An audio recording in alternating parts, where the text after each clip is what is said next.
If you are a woman living her best hot mess express life while simultaneously crushing it, and you're craving more clarity, purpose, and excellence, get ready because you're in the right spot. I am your host, Chelsea DeBruin-Colbert, and I want to welcome you to Season 2 of All Things Excellence, the podcast, where I'll be bringing you all the inspiration and insights your excellence-seeking heart desires. This season, I'm stepping back into chasing big, bold, and absolutely terrifying goals, sharing every honest step and misstep along the way. We're continuing our beloved Unscripted series, featuring live clarity coaching sessions with guests just like you, and diving deep into raw behind-the-scenes stories of powerhouse women founders I am wildly obsessed with, whose journeys will fuel your own. So grab your coffee, settle in, and get ready to discover just how close you are to the life your soul is calling you to create. This is All Things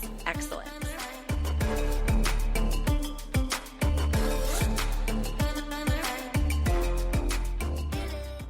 Hey, All Things Excellence fam, welcome back to today's episode. Today's going to be really fun because we've known each other for a really, really long time. Way back in the day, she was a part of my direct sales organization that I met her through a person.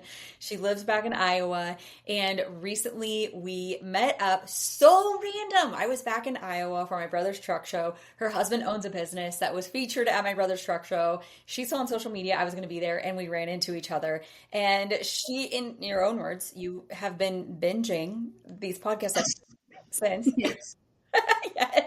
Yes. And she's been looking at having a clarity session. So when I said, hey, I need some people to be guests on our unscripted episodes where we just go live, unfiltered, unscripted clarity coaching to give people just a window into what it's like. And also, I'm a huge believer that if you can sit in a conversation where someone's trying to sort out their life, it helps you. I mean, you've heard the unscripted sessions. Right. Yeah. Yep. And you've went, yep. I like Yes. that was really helpful to me, and now I want to do it myself. I'm here for it. So we have how this works. We always have like a little mini conversation right before we clip it to where we kick it off here. So we're going to leap into this unscripted conversation. But what I want you guys to know, we're going to do a couple things. So first of all, she's listened to all the Enneagram stuff. She's taken the Enneagram test. So we have a good place to start with the Enneagram test. We're going to do a little mini typing session first. And then we're going to go into your main conversation, right, is like, what am I supposed to do? Because you know what you want your ideal life to look like, balancing marriage and kid and career. Yes. Yes. You know what you want that to look like. And now it's like, great, I know what I want this to look and feel like. Now, how the heck do I actually get there? Right. Right. Yep. Right. Okay. And then we're going to work on that, which I feel like you made this comment that COVID really helped you realize. So did you became a working mom during COVID? Yeah. So during COVID, my husband and I both ended up at home with both of our jobs. So a lot of people say, like, there's a lot of people who grew apart during COVID. I feel like my husband and I grew so much closer during COVID. Agreed. Like Samesies. Separation anxiety when he and I went back to work in the office full time. I did not love it. I do not love it. I do not love how much time we spend away from each other anymore. Yeah. But yes, 2021 in November, we had our son. So I was still at home working. Got very close during COVID. Yes, very close. Right? Okay, I can remember that now because Barrett, my nephew, who was always at the truck show, the wildest one, who looks very tall for his age, he was an October 2021 baby. Yes. So, okay. Yeah. So that happened. You were both home. You got to spend a lot of great intentional time together, which I'm with you. I know this is, I always say, like, I don't mean everything bad that happened. Like, I have so much empathy. I know a lot of people lost a lot of people. Mm-hmm. But that whole got locked at home together for a month thing, we had the time of our lives. we had a freaking cooking show and we would go live and cook things because like what else are we doing? And we didn't care. We were having fun and we loved sharing it with the world. And then our family got to see us and see that we were alive and just fine and healthy, 1,100 miles away. I'm with you on that. But yeah, I think that COVID shifted a lot of people. A lot of people went, I don't want to be away from my family 50 hours a No, week. I mean, like we had breakfast, lunch, and dinner together, and we were Yeah. already at a gym where we worked out together and took class, like 45-minute class every night. So we were doing their classes that they were hosting through like a Facebook Live session or something like that every day together, pushing each other. So we just grew a lot stronger during COVID. Yeah. So now the deepest desire of your heart is, you can't have that back 1000%, but you are both going, how can we get more pieces of that back? Right. Right, right. Okay. So that's where Well, and I don't think I'll get him back at home as much. you so that you both have corporate jobs, right? Like you guys Yeah, work for a yeah, company. corporate jobs. You both have corporate jobs and you both have your own businesses. Uh-huh. And Correct. we have, yep, and we have a child, and we And have two dogs and a cat. yes. So they both have full-time 40-hour week corporate jobs. They both have side businesses that they work very, very intentionally at. I mean, that's like how we got reconnected was your husband's side business. Right. Yep. And I wouldn't even call it a side business. It is a business that he works in addition to his job. Right. Yep. Right. Right. And then you have a 4-year-old and 2 cats and a dog. And you're building a new home and you're moving out to 5 acres. Yeah. Correct. Right? That summarizes our current situation. Okay, so that's where we're at, guys.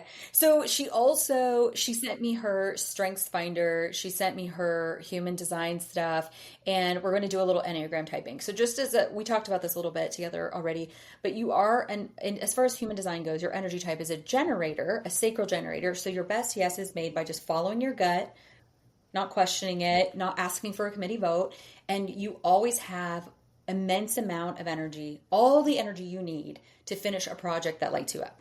Is that Yes. Oh, yeah. correct? You're like, Anything that lights me up, anything that I want to do, I will give it 10,000%. yeah, you can Anything go I for it. don't want to do, Yeah. yeah, It's hard to find the energy for it, correct? there's very little energy for it. You're like, I really don't have the energy for it. I might have to force myself. Correct? Pretty much. Pretty much. Okay. Yes, I definitely see that in you. So, and then with your Strengths Finder, you have, whoa, I just dropped my phone. Y'all, I'm picking up my phone because I want to do like a tiny synopsis of people, not my own rendition, but the actual thing. So your top 5 strengths, the first one is responsibility, basically meaning you take ownership of your commitments. You have a lot of integrity. Yeah. You are a woman of your word. Oh, yeah. I mean, I feel absolutely guilty if I commit to somebody and then I don't follow through. If I commit to something, I must follow through. If not, I'm apologizing 1,000, 10,000 times over again. And if I know I'm not going to make the commitment, I am always giving advance notice. Like, and I feel absolutely terrible. Like what I say I do, I have to get done. Yeah, very committed. Mm-hmm. Okay. Second, your second strength is individualization, which basically means like you love all of the personality tests for yourself and other people. You want to know the unique wiring of each person. Mm-hmm. You love it. Mm-hmm. I do. I mean, I've listened to all your Enneagram sessions and maybe 2 to 3 times at that. Like, and I was even trying to figure out like, what is my husband? And I was like, I think you should like see maybe. And he's like, no, I don't need to know.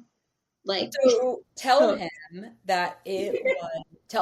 that Kobe, for some reason, Kobe was like, yeah, I'll just take it really quick. I think it's because his best friend was the one who made us do it. And gotcha. when he did, tell your husband that it was like the number one way that got me off of his ass about life. I swear, like it was so eye-opening how we were so opposite, like the same coin, but very different sides. Like I have the most energy, I'm the most intense, the most abrasive, the most confronting, and he is everything the opposite about that. And right. So it stopped me dead in my tracks. And I was off his ass about a lot of things and completely 180'd how I went about life with him.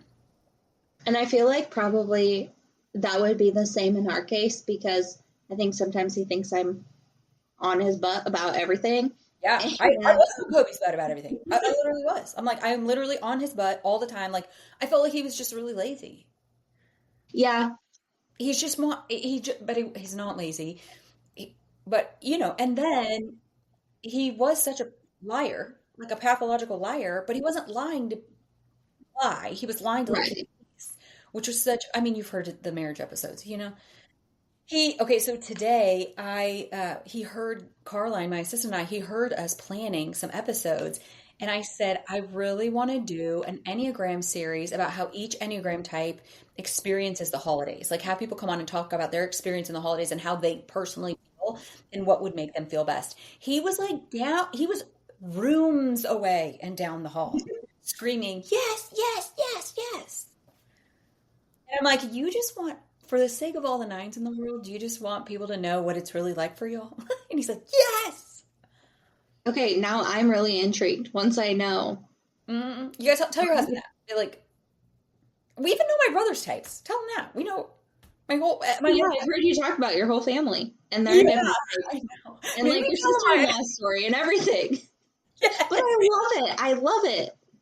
Yeah, so tell him that. Tell him like just entertain it so that way it's not about he doesn't have to learn about himself. It's that you want to know how I to be want better to. for him. Yes. Explain it from that lens. Like you don't need to learn all about it. That's not what I'm asking for you. I'm asking for you to figure out what is your type so that way I know how to be better for you. You I know? like the Like, perspective. Yeah. yeah, like you came to the truck show. Brett being an Enneagram 3, it was I knew that because of that, it was very important that I was physically there to show the world that I was physically supporting him. Mm-hmm. Even though it was my year end, my fiscal year end, which it was a big deal. So it was like people were like, "Oh my gosh, are you're you're skipping your fiscal year end of your job to go to a truck show at the fairgrounds in small town Iowa?" Yeah. But that said to him, it was that visual representation of like, wow, she really cares about me. Right. So I think it's relaying that to him. And that would help him with that. There you go, guys. Marriage tip on how to get your husband to entertain the Enneagram. Or you do what my friend Jesse did, and you just schedule a typing session and make them show up, and they don't even know what they're showing up for. And then you just do it. That was a good time, too. Sorry, Jason. Maybe the next time that Leo goes to his Mimi's, that's what we'll do. Yes, I'll just show up when he's cleaning semis one of these times and be like, hey, we're going to have a conversation. Yes. Okay, so your third strength is input, which just means you love learning and learning and learning for the sake of moving forward in life and helping others. Mm-hmm. Right? So I would say, like, and this is my favorite phrase, I want to I want to know it all, but I don't want to be a know-it-all. So okay, so you want to know it all, but you don't want to be known as a know-it-all, obviously. Yeah. Why do you want to know it all? Just so when others need help, I can help them. Like at work, if somebody comes to ask me a question and they need help with something, I want to know the ins and outs of everything so I can help them. And how does it make you feel when you can then help people? I mean, that's what I would say kind of lights me up, is being able to help others understand something that they might not understand already. I think part of that, too, feeling like other people need me to help them with stuff. You feel like you have value? Yeah. Yeah. And is that, okay, so being able to help people causes you to feel like you have value. And does that mean they're going to be as loyal as a friend to you as you are to them? Or is it like, then they need me and they're going to keep me around? Like, is it valuable or is it security? Like, is it, if I can help them, then this relationship is safe and secure? Or is it, if I can help them, then I feel that I'm worthy and that I have value? Probably that I'm worthy and have value. Worthy and have value. Because, okay. So I feel like even in personal life too, work and personal is like that need to be needed. you do have the need to be needed. Yeah. And would you say that what you guys don't know is she's toying back and forth, kind of teetering back and forth between, am I an Enneagram 2, who's known as the helper, or am I an Enneagram 6, who's known as the loyalist? And here's why the tests are really hard, because the tests are going behaviorally, what are you doing? But then that's great. That's a great place to start. But then we've got to start peeling back the layers of the onion and going, okay, so that's your behavior and that's what you're doing. But now we need to talk about why are you actually doing that and what's causing you to do it. So both 6s and 2s could look really, really helpful. Like Adam is a 6, my baby brother, very much a 6. But I would say like his helpfulness is to establish the security of the relationships. Like you and me, we're safe and secure. We're attached. You know what? Actually, I should just be a little manipulative with him and threaten him that he's not going to be my favorite little brother, baby brother anymore. Because, he's the baby. I should say baby. Well, favorite baby brother anymore if he doesn't come and bring his daughter to see me. I should figure out how to send that to him. I'm just kidding, guys. I'm kidding. Only a little bit. Because also in his safety and securityness, you can't really rock his boat of routine. Yeah. Like 6s have a very, very set routine. So we're trying to figure this out for you. But the worthy and have value, the needing to be needed is definitely more of an Enneagram 2. I also don't see you, but maybe you are like this. 6s tend to kind of really fixate on things and kind of spiral mentally. And I do that a lot too. You can live in the land of anxiety. Yeah. Oh yeah. I can live in the land of anxiety. Mm-hmm. Okay. And ruminating and yeah.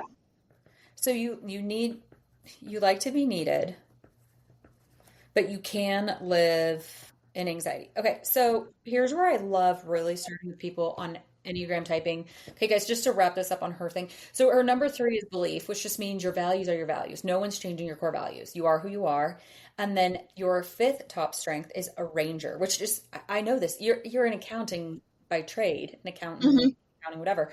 So you excel at managing complex tasks and resources, and you find the most efficient and effective path forward. Well, hello. Yeah. That's you. Yeah, That's me. You have an accounting brain. I see that. Hello. Okay, so back on the Enneagram thing. So let's say someone that you really care about and that you respect comes to you and is like, you are doing so sucky at your job. You're doing a terrible job. I don't know what's come over you. Like, you're not even being who you say you are. You claim to be this, but your work is sucked. And I just don't know if this is going to work out. You need your most immediate reaction, not even your 30 seconds later reaction. Your immediate reaction is, I would probably cry. You would cry. It would hit your heart, right? I would cry. I would feel so invaluable. Like, you don't need me anymore. I would cry. But I don't know what to think about that. I don't know what to say back to that. I just feel, what would be the words? You said invaluable. You feel. Yeah, I wouldn't they don't need me. I'm useless. Mm-hmm. Like, I shouldn't be here anymore. Okay, hold on. I'm fine. I'm grabbing my. You know what? I could see you being a 2, and the reason for that is because you think 2 or 6, right?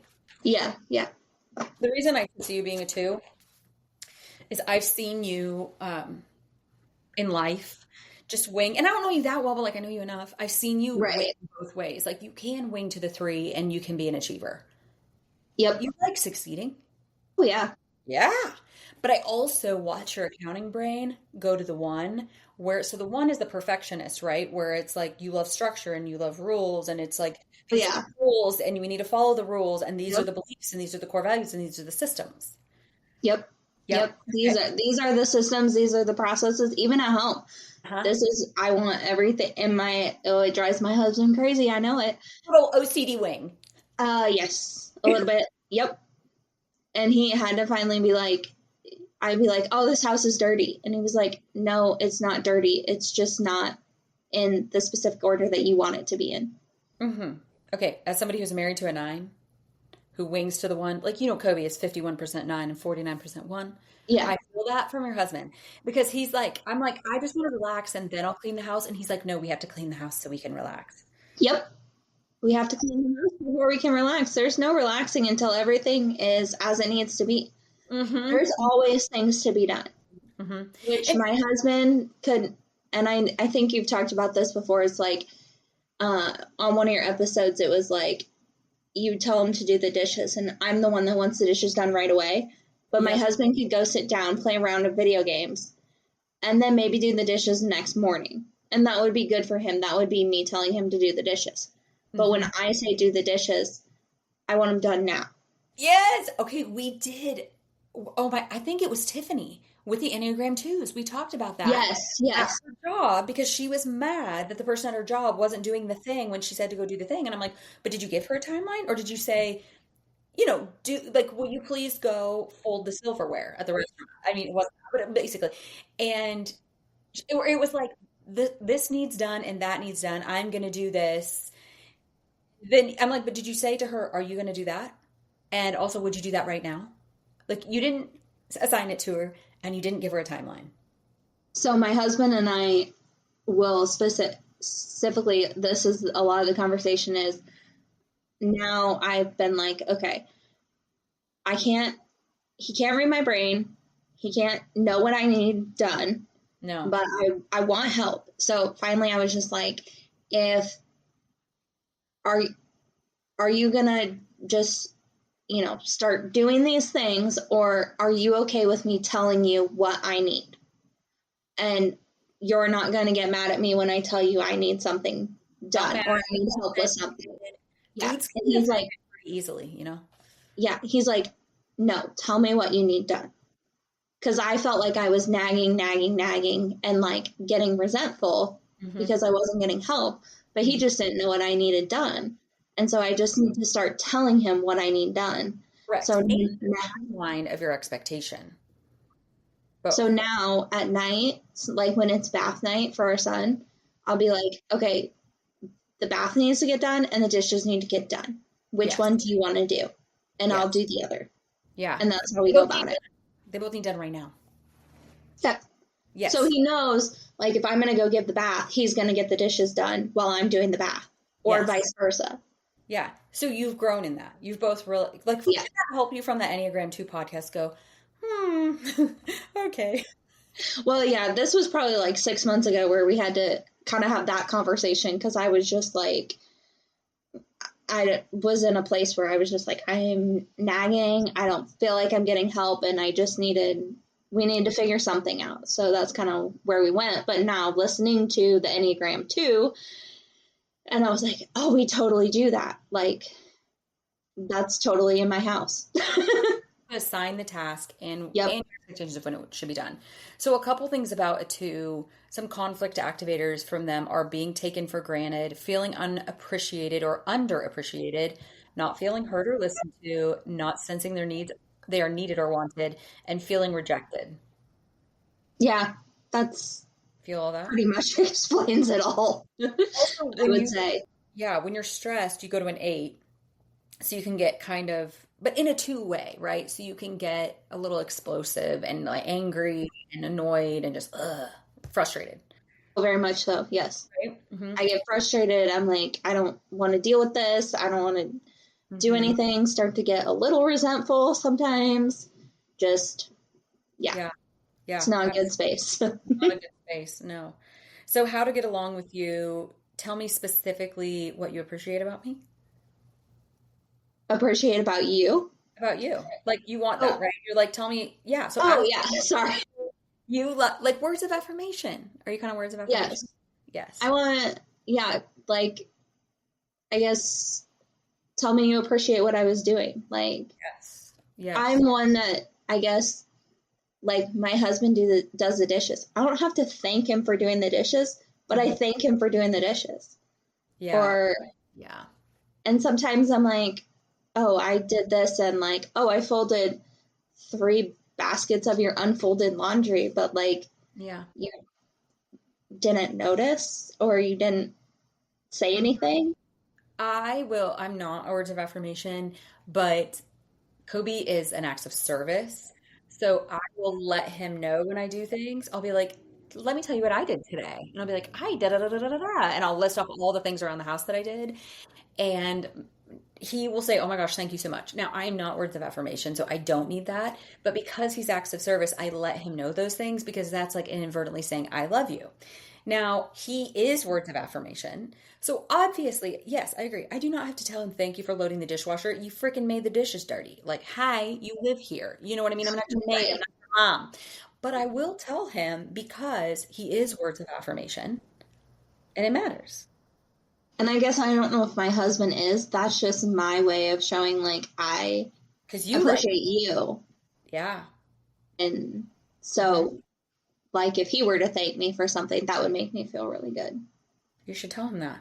Be like, I realized today that as a words of affirmation love language, that's how I receive love, is words of affirmation, and as an Enneagram too. So I love when people appreciate things that I do for them. Hmm. When you tell me thank you for really dumb obvious things that obviously I'm going to do. Obviously I'm going to feed you and our kid. Obviously I'm going to pick up around the house. Obviously I'm going to do the dishes. Obviously I'm going to run to the store. Of course going to. But when you tell me honestly, when you tell me thank you for the mundane things, it almost means more than the big things. Right. Because it Like means you're I just cleaned the entire house and I'm like he walks in the door and I'm like, yeah. can you tell a difference? And be like, no, it just smells clean. You know Like what though? and then that crushes my heart. Yeah. And to be the person that is your husband, he probably is so focused in his own brain. I live inside of my head so much. I don't actually notice all the things happening around me. I like actually don't. Right.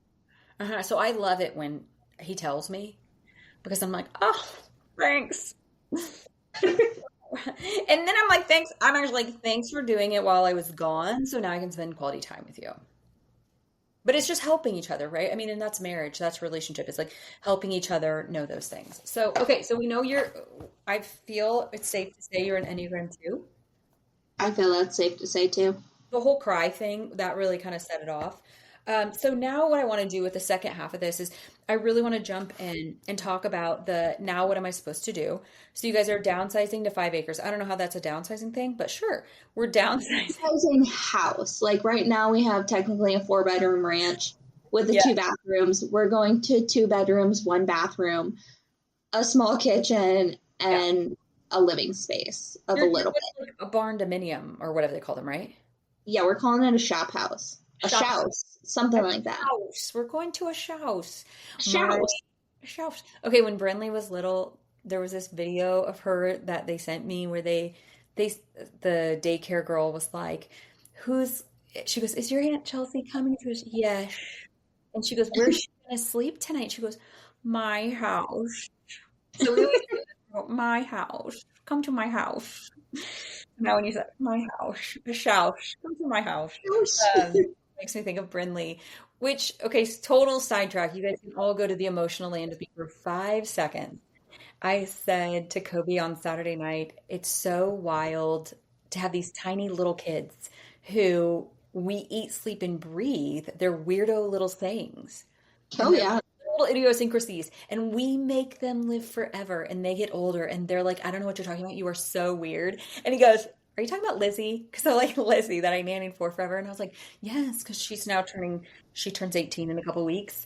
And she has no clue what I'm talking about when we're bringing back all the cute, adorable things that she said. And I just know that our kids, they're going to, Yeah. My favorite one my son has said so far is I love you too much.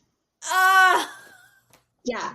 Like I will be like, I love you more. And then one day he was just like, I love you too much. And I was like, whoa, like that's so forever. It will be, I love you too much. much.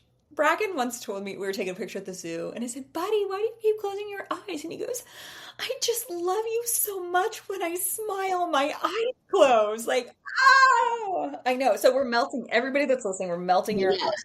You're thinking about the things that your kids and your littles have said. Okay, so you are downsizing, but you're moving out. But what you're doing is more than anything, you guys are downsizing expenses, correct? Yes. You're downsizing expenses because your desire with this is that we can move more towards your ideal life. And you already said that your ideal life, like your desire is to be the mom who works while their kids at school, because you do love working. You love having a I career. do. I love Love my job. Love Love it. it. You love your job. It's like straight up, you love your job. But the hard thing with your current job is like your ideal life, you said, would be I wake up and I spend time with my kid. I get work done. I have lunch and I work out. I get some more work done. And by the time he's coming off the bus at night, it is family time for the rest of the day. Yep.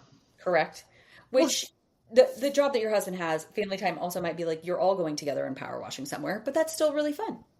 Right. I mean, as he gets older, like my husband wants to take him along, and that's fine. And if, like, I know I have my own kind of side business now, but I'm also like doing his books on the back end. So that's fun for me to do that. And we've talked about like doing more of the scheduling and stuff on the back end in the future when things get up and going. So even running, part of that business and helping him with that, I mean, I would love to do that part as well.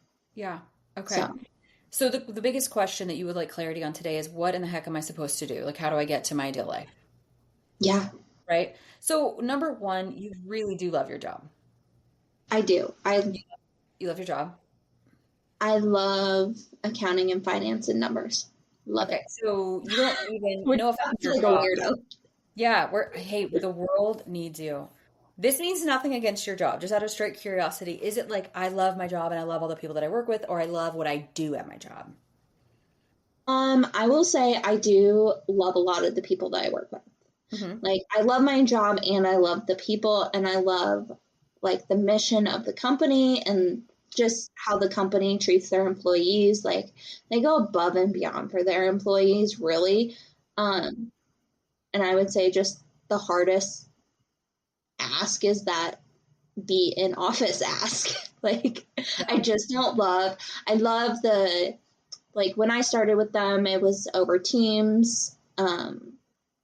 And during COVID, and I do not mind getting on a Teams call, having, the camera on, face to face interaction, but I love just shutting off the meeting and then Mhm. being by myself. Do you feel that two things can be true at once, that you can love your job and you can love the people that you work with and you love what you do and you love the company and you love the mission of the company and you love everything that they do for people, but you can also hold the fact that because the hours don't fit the kind of family that you're trying to build, it may not be the best job for you forever, Right. right? Yes. Yeah, you But believe. I'm also very like, needs security, safety, numbers financially Okay. So you that might I'm be, like, you could be an Enneagram too, but you're like, I think I might be the safety and security Enneagram too. yeah. Like Okay. I have my own side business, but or Yeah. what whatever you want to call it. I've been Yeah. doing it for 5+ years, Yeah. but I never left my corporate job because I wanted that steady income. I want my 401k. Like I want to retire eventually. Mhm. So knowing that I had all that and the health benefits and just because I carry the health benefits for our family, it just makes sense. Um, my husband's are just it's a smaller company, so it Yeah. doesn't have as Yours are great better. of benefits. Um, Could you could y'all ever see could you all ever see yourself getting to the point where you would feel okay supporting him at his job, supporting him with growing his power washing business? And could you ever see yourself doing your own accounting? Like, what if you had like your own, like, what if you created more stability because you genuinely love accounting and bookkeeping, yes. which is super weird and rare. My sister-in-law, Adam's wife, loves all that stuff. And I'm like, will you do mine then? Because I really genuinely don't love Like that. I was driving home from my hair, like even with our shop house build, I've been doing like all the budget to actuals and writing the checks and doing the loan stuff with the bank and all of that. And I literally told my husband on my way home from my hair appointment, he's like, "What are you gonna do when you get home?" And I was like, "I'm gonna play with numbers." And he goes, "Who says they're gonna play with numbers? You're weird." You. And I was like, I do. We love those people. Love working the numbers. Yeah, and we love people that love it. But could you ever see yourself? I know right now you have the side job that you have right now is basically kind of merchandising, creating custom Yes. cups and hats and shirts and all the things. But Yeah. could you ever see yourself starting your own small Yes. bookkeeping business? Yes. And And I've thought about that. I just um because what if everybody says that they want like a CPA. I want a CPA. And I'm like, I that's don't not have a true? CPA. That's not true. I think that the people that you've talked to want a CPA, and that is just not true. So my sister-in-law, Sam's full job is kind of that. She does all the bookkeeping for all the semis, and then it Yep. gets handed off to the CPA. CPA. So, Yeah. and I like when you actually own a small business, there is so much behind the scenes paperwork that's going into the bookkeeping. Mm-hmm. Have our booster, I'm the booster president, yeehaw. And we have, thank God, we have this lady, Alicia, who is my treasurer. She's my personal treasurer. And my favorite thing is to go, Kobe says, I want parkas and warm-ups for the year. And I say, how much are those? And he says, $5,700. And I go to Alicia and I say, Kobe wants this thing for $5,700. How much more money do I need to go find so we can make this happen, considering all the other things? Because she is an accountant. She's not an accountant. She is like you. She does all the things like you. And then she has a side business of bookkeeping. And so then I go, just tell me how much money I need to go get to make this happen. And she factors in all the upcoming expenses that we have. And then she just I don't care. I don't want to know any of it. How much money do I need to find to get the parkas and the warm-ups of my husband's dreams? That's all I need to know. And we Right. have the greatest relationship. I freaking love her so much. I constantly say, like, I want to hire her, I think, to run my own stuff. Like, just tell me how Right. much money I need to go make so I can do the thing that I want to do. That's you. Yeah. There's a lot of people that want you. And so I think you would have to have a conversation with ChatGPT, first of all, and you could set up the framework of what your own bookkeeping business could look like. Now, here's the next level. So one, not only would you be filling this I need to be needed thing, right? You would be very needed by a lot of people. That's a very consistent thing. Like you lock clients in, they're not going to go anywhere else. Like they don't want to go anywhere else. But also what you could do is then you could find other women who have the skills that you have with the same desire that you have, that they too want to just work in the constraints of that 9 to 3 while their kids are at school. And those could be your first few employees. Right. Well, and sometimes I don't even know if I like really want employees. I don't really want to manage people. Honestly, like Then I just want to do my own thing. there you go. Why not? I'm not I'm into it. I'm trying so hard. I would love to do the bookkeeping part. I love the numbers part. I want to say in my current position, and I love like the helping and learning, but I don't like the drama and the HR side of things. And I don't want to do that with employees and managing. So you kind of do like, you don't mind being by yourself. You don't need to go into work to feel good. No. No. And the clients that you would work with, right? The people that you would be their bookkeeper, that interaction would be enough interaction for you? Like you'd be like, yep, that's enough. yeah, and then my husband and I, actually, I didn't even tell you this, we both go take Muay Thai classes. Mm-hmm. And so, like, those are the people I want to be around. So, like, I want to be around the people that and this may sound, I don't know how this sounds. That you would trade places with. Yeah, I want to be around the people that, like, Yeah. mean a lot to me. Like, we enjoy the same things. So, it's sort of, not that the people at my job don't enjoy the same things, but, like, You're not saying you're good or bad. You're just saying, I really prefer to be around people that like what I like. Right. And so my interaction of like going to our Muay Thai gym or, getting together with my best friend which we met at a different gym, but things like that, that's enough interaction for me. And then, obviously my husband and my son, that's enough for me. I don't need to have nor do I want to have face-to-face interaction with people all day, every day. because that's an important question because I'm the same. I do not want to be around people all the time. Kobe does not want to be around people all the time. That's why he probably is not going to be a teacher. He's probably going to keep his current job for a long time because his current job interacts with people, but it's not nonstop with people like a teacher would be. Right. You have to know that about yourself because there are some people who they love being physically in the mix of the people all the time. And then there's other people who it's like, we like little miniature doses Bursts. of Yeah. interaction, little bursts of interaction with people. Like in the land of direct sales, I loved going into a party, having that interaction with people 2 to 3 times a week with a group of people, and then walking away from it and handling all the backside the rest of the week. It was so ideal. It's so like that's enough peopling for me. Feel Which, that. I mean, right now with having to go in the office 3 days a week and getting to work from home 2 days a week, which is nice. It's like, okay, I'll go deal with the people 3 days a week. And then when I'm home, it's like heads down. I Yeah.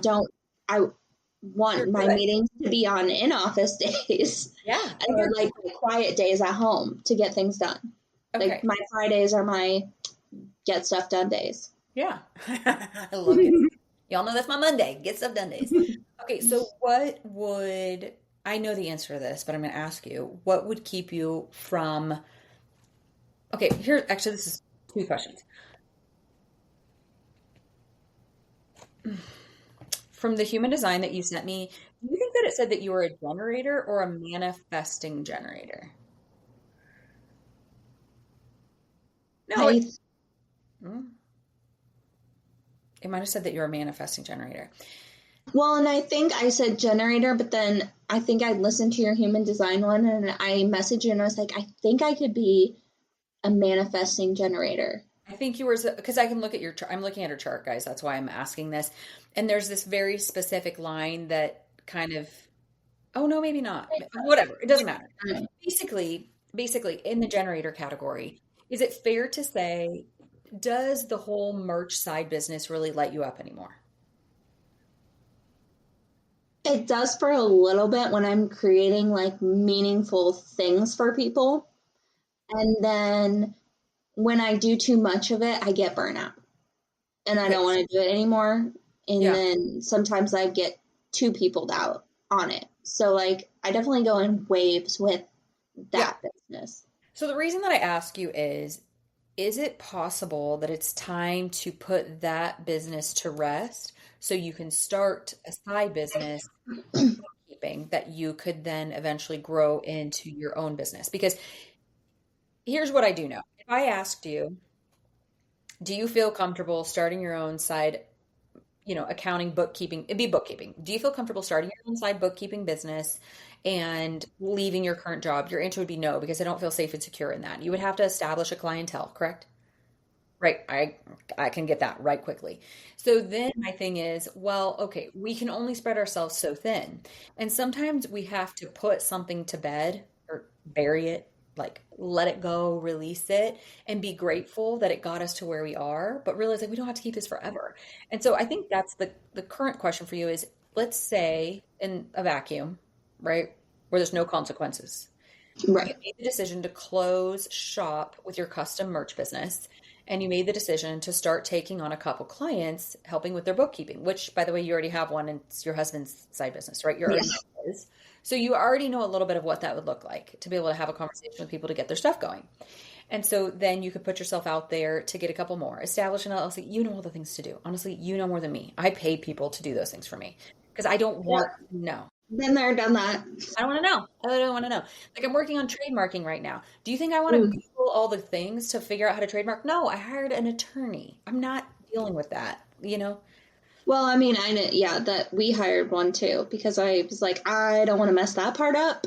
Yeah. I'll do the books. And I brought the books to the attorney and was like, here, do our taxes. And he's like, oh, that was very you just handed me everything on a silver platter.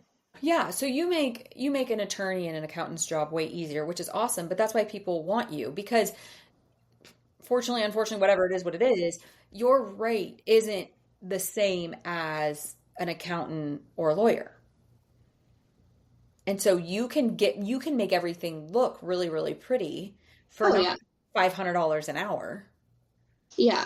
And Well, then and I can figure out your problems too. And, Mhm. you know, you got accounting questions, you got things. It's not that I could do and obtain my CPA. That's not, You don't want to. I don't want to do that. I don't want to go, that's a lot of test taking and stuff. But I guess I don't feel that increases my value personally. And you don't have to. That's the thing, is like, you just don't have to do it.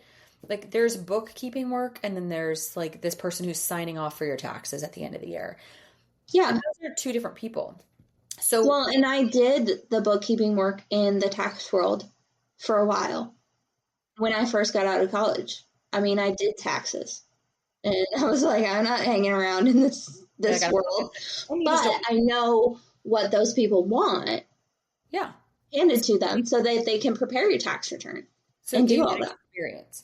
So would you ever consider that? Would you consider putting your one business to rest so you can build a business in the area that really lights you up consistently, that you always have enough energy for because you love it? And then eventually knowing that over the next 3 years, right? So where do we want to be in the next 1 to 3 years? I know you've heard me say that. And your ideal life is wake up, spend time with my family, put some few hours into work out over my lunch hour, put some more few hours into work, and then have family at night. What if over the next 3 years you worked on building up this other business, this bookkeeping business, right? And then between now and the next 3 years, you were established enough, because I get the benefits thing. Trust me, I get the benefits thing. But there comes a point where, like, think about if my brother, who owns the truck show and all the things, think about if he was unwilling to leave his job to buy that place because he did not want to have insurance, and he even had cancer.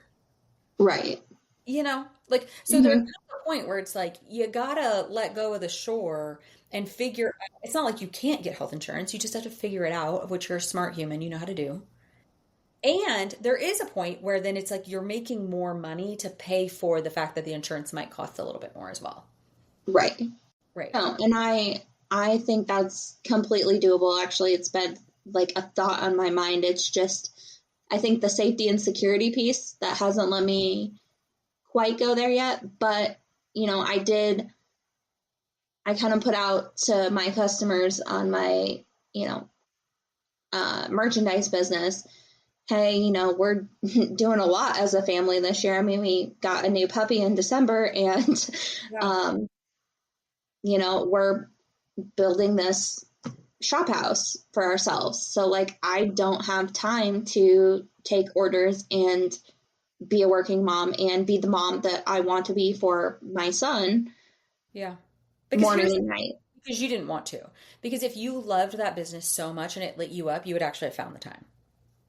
Right. And I feel like I have toyed with what?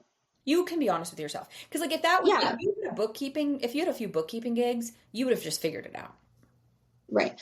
I feel like I have been on the edge of, like, I could really just sell all the equipment I have right now and be done with it. Yeah. And then and then you could put that into savings as this great place to start, right? Okay. So the thing that would hold you back is safety and security. Here's what I would do.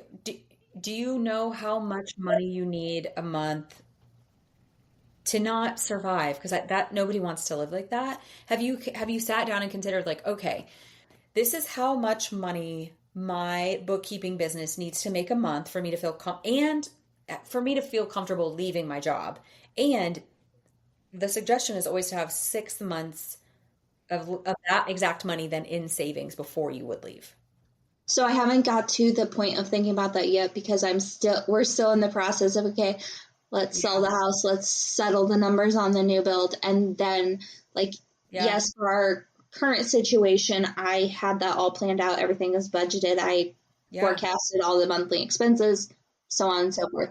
So it's going to take a few months, probably through the end of the year, to sift that for out. me to be comfortable to set that up and know what our monthly expenses are going to be. Also taking into account that we do want to have one more child in the Yeah. future. And Which just so makes there's going to it be even more. daycare involved and all of that fun stuff. Yeah. But you could forecast that. You know what I mean? You can at Yes. least forecast it, and then Yes. you're a bookkeeper, then adjust it. Right. And that's totally doable. Yeah. I just haven't got to that point yet just because of where we're at right now. And I know we're going to be saving money in the long run and whatnot, but I just don't know what that quite looks like yet. And so until I get real comfortable in the number and secure with what I got. But establishing the number right now doesn't say I'm going to quit my job. Establishing Right. the number right now says I'm going to start working towards that. Mm-hmm. So you not figuring out an idea that you can start working towards, that's not, can I be honest? That saying like, well, we don't know what the numbers are going to be. Okay, well, that is called excuses and sabotage. Mm-hmm. Because why not? Like, okay, I get that. I know the numbers are going to change and they're going to settle and they're going to shift. Right. But if your dream life would be to wake up with your son or your children, wake up with your two kids, get them ready, get them off to daycare and school, work for a few hours, get a good workout in, have some lunch, get a few more good work hours in, and then your kids come home from school and daycare and you get to have really good intentional family time at night together. If that's the dream, right? That's the dream. And you believe that you deserve that dream and you believe that you can have that dream, because that's where we start bumping up against. It's like, do you believe that you deserve the dream and do you believe that you can have the dream? Because if you did, you would go, I don't know what the exact numbers are going to be, but this is where they are today. Mm-hmm. Because you're a smart human who loves accounting, it really doesn't matter. Even if the numbers were today, they were good, you should reassess them every 3 to 6 months. I Right. mean, shit, mine freaking Netflix. I looked at Netflix last night and Netflix went up for like $5 more because I have my account and then my brothers, which is yes, my brothers each have their own account on my account, which is I know, hysterical. Yeah, that's right, they do. They sure do. Mm-hmm. I know, right? Here we are. But the amount for an individual account went up, and then the amount for the writer accounts also went up. So like the Yeah. account itself went from like 42 to 48 since I had looked a couple months ago. And so, like that's just being a responsible human is looking Yeah. at all of your expenses. So those numbers are always going to be changing and shifting. So what keeps you from just is it, I don't believe that I'm worthy of having that dream. I don't believe that it's possible. I'm too afraid to let myself even entertain it. Like, what holds you back from just saying, screw it, I'm going to figure out the numbers and I'm going to sell the one business. I'm going to use that money to get the new business established. And I'm going to start figuring it out because I deserve to live the life of my dreams. I don't know what's really holding me. I mean, I think it's very manageable, doable. Uh,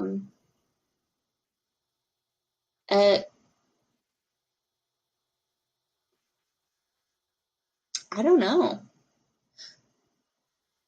So if I told you, like if I was like, okay, if we were doing the alignment edit together, like if you were in my like 6 pack of coaching, right? The alignment edit with the in-between session support, I would give you homework. And I would say, okay, is it fair to say you're kind of over the merch thing?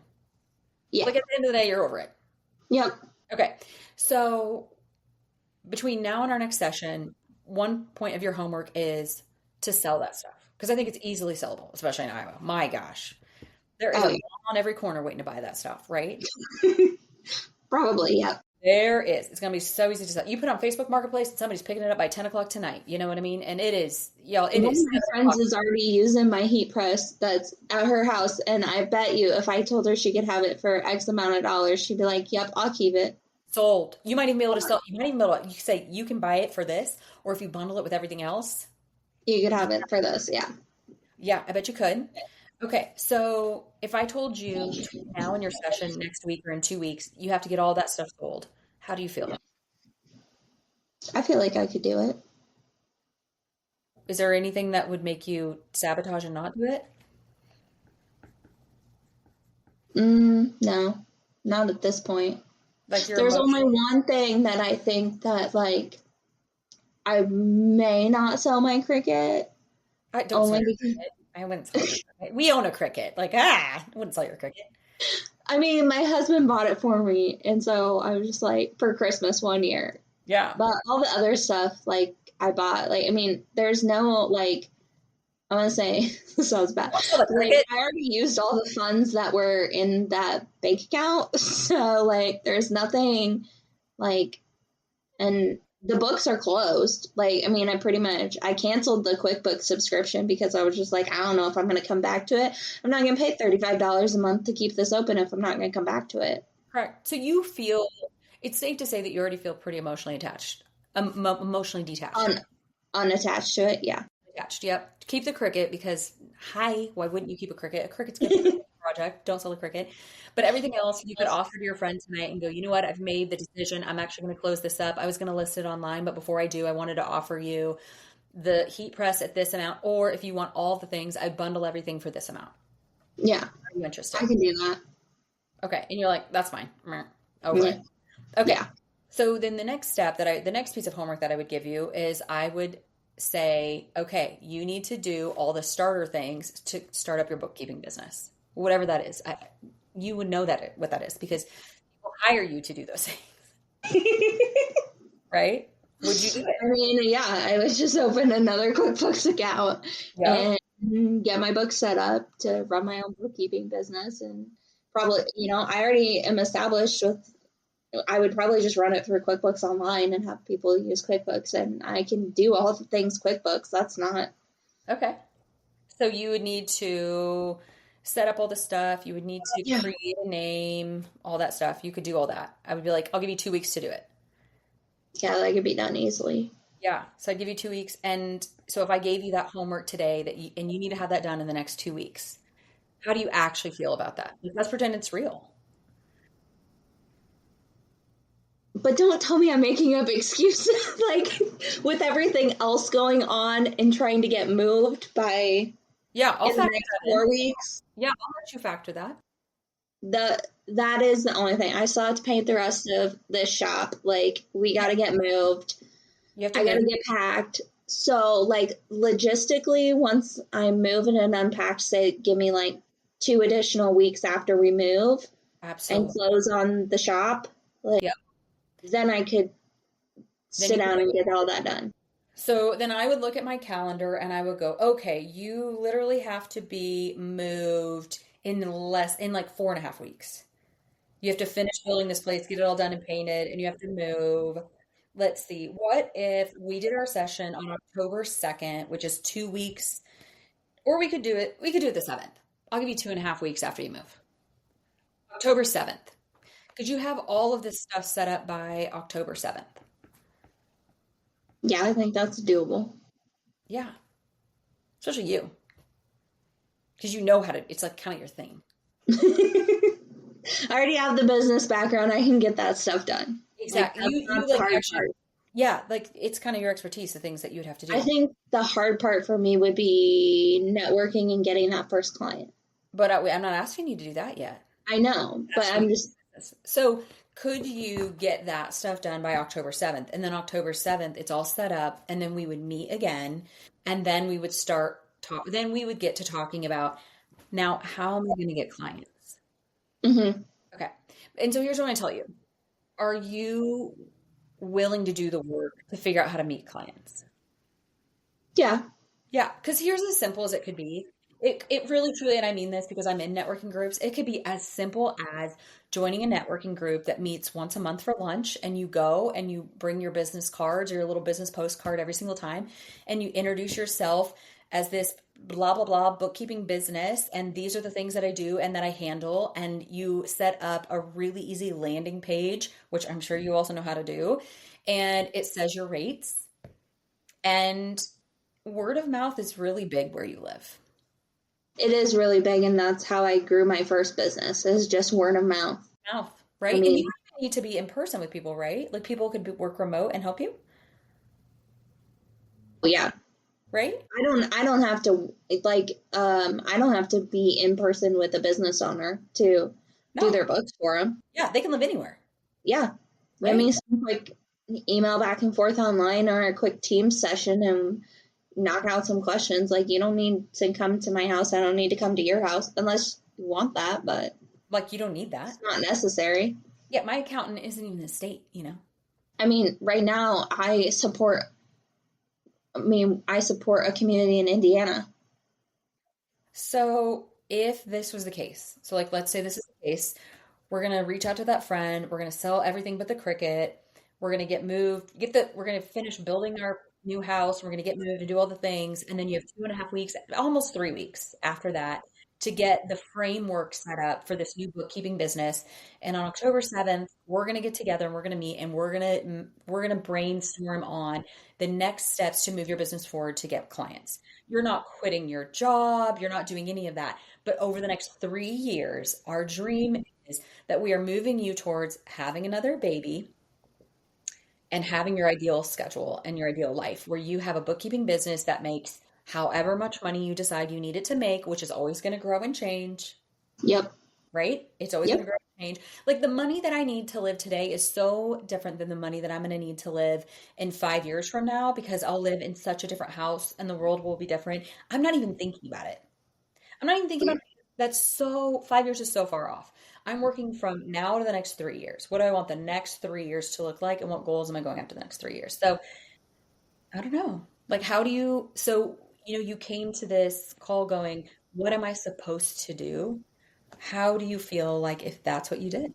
How does that feel? I mean, that seems exciting to me. Like, I would actually go after that, like knowing, okay, I can be pretty efficient. And if I just took on one client, it wouldn't take me that long to stay on top of their stuff. And because I love what I'm doing, I can get it done and still have a lot of time for my family things.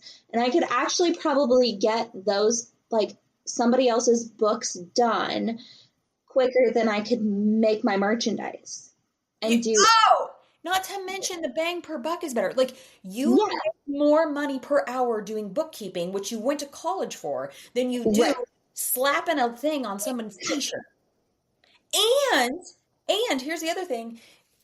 There's no stuff. Like, my direct sales, you don't have to have an inventory. I have a very, very small inventory compared to what we used to have, but it's still a product-based business, which is why I love podcasting and coaching and like the new book club collective that we're creating because there is no product associated with it. Right. And I love that because the overhead, as you know, Miss Accounting Pants, is lower. It's nice. Yeah, if you looked at my books on the cost of goods, it was Girl. outrageous compared to the bottom line. This office, I mean, obviously I put a background on because nobody wants to see the mess. Yeah. Well, it's not much of a mess anymore, but it used to be a huge mess of boxes on boxes and Of merchandise you had to like engrave and staple all the things, right? Okay, so how do you feel? So the question again that you came for clarity on is, what am I supposed to do? Do you feel like you could get started with this and move towards your ideal life, and that over the next 3 years, you really could move towards that space where you had a successful bookkeeping business that was paying the money that you wanted it to pay, you would love it, you would be happy, it would light you up, and you would have the time that you wanted to have with your family? I think it would. Yeah, 100%. I believe it. I think that I could actually do this and get kind of out of that corporate world, but still get to do what I love as far as accounting, and then maybe even support my husband's business on the back end more than maybe just accounting, but also scheduling and, and helping him grow that, because that's also very low overhead business and quite a bang for the buck, especially some of the fleet contracts. And I know he wants to grow that and I want to help him grow it. So yeah, I could totally put. It also opens up that door. Like, yeah, if you don't do that for your husband, you guys have to pay somebody to do it. Right. So my friend Ange, who owns Unique Genius, who owns the VA company. Yes. It's called Strategic Partners, whatever. She listens to this. I'm sorry, Ange. Geez. Strategic company. VAs. Okay. Virtual assistants. Her husband owns a power washing / Christmas light company because half the year they're Oh, putting up yeah. Christmas lights and the other half the year they do power washing. Well, he speaks all over the United States of America and flies in and helps people build those businesses. He has so many people. Like he has a VA. Like I have Carline, he has somebody else that handles all that for him. So I know that if you're not doing it, y'all got to pay somebody to do it. So you also have to factor that in, how you're growing both dreams. Yes. Yeah. Yes. Yeah. And that's what it was. One day it was like, we're working too much and making too much money to feel like hmm we're still poor. And sometimes, and he was just like, I was like, well, we literally sent him a gift that was like, we need a big idea. And the next day he came to me and was like, what if we start a mobile power washing business? I've been looking at so-and-so's business and so-and-so. And then that's how he got connected to the guy that was at your brother's truck show. And they've been, throwing ideas back and forth and all this stuff. And I know that, my husband doesn't want to leave his corporate job. hmm He wants to do both. And Yeah. I said, if you're doing both, then I need to be the one that can take that little bit of a step back, can stay at home, can be at home with the kids, because that's where I want to be. I want to be at home with the kids But you still and want your running own dream. what? But you still want your own dream. Yes. I still want to do, Still want I your own still dream. want to work. Yeah. Yep. And that's the most important thing.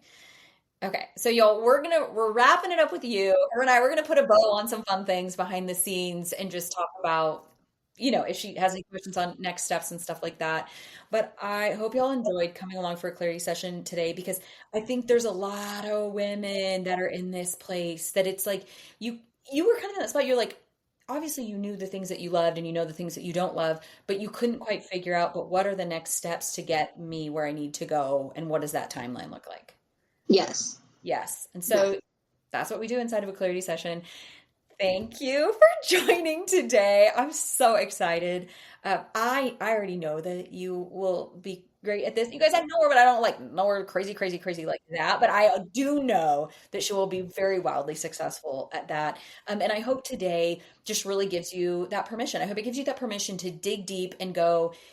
She doesn't hate her job, y'all. She loves her job, but yet she's not quite living her ideal life. And so it's going, how can I do the thing that I love the most, but also be living my most ideal life that I love the most, be supporting my family in the way that I want to support my family? And what are the steps that I need to take to get towards that? So Thank you for hanging out with us today, everyone, and joining us on this unscripted session of all things excellence.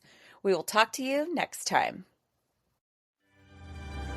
Thanks for listening to All Things Excellence. If something landed with you today, I'd love for you to follow the show, share it with a friend, or leave a quick review.